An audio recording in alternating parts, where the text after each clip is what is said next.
Hello everyone, শুভ সন্ধ্যা।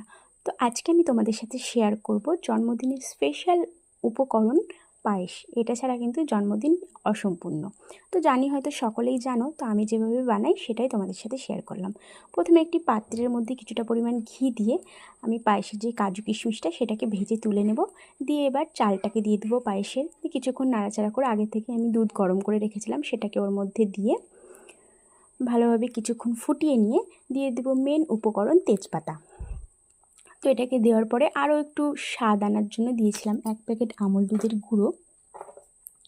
তারপর এবার ভালো করে নাড়তে হবে, তা না হলে লেগে ধরলে কিন্তু পায়েসের স্বাদ পুরো বেস্বাদ হয়ে যাবে।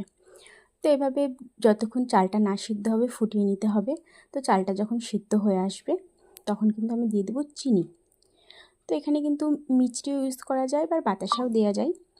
তো আমি চিনি দিয়েই বানিয়েছিলাম। চিনি দিলে কি হয়, হালকা জলটা কেটে যায়, সেটাকে আবার কিছুক্ষণ ফুটিয়ে নিতে হয়।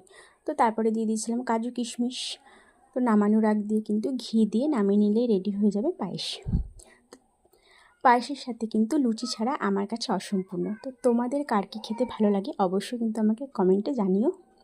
আর আমার ভিডিওটা ভালো লাগলে অবশ্যই লাইক, কমেন্ট, শেয়ার, সাবস্ক্রাইব করে পাশে থেকো। টাটা।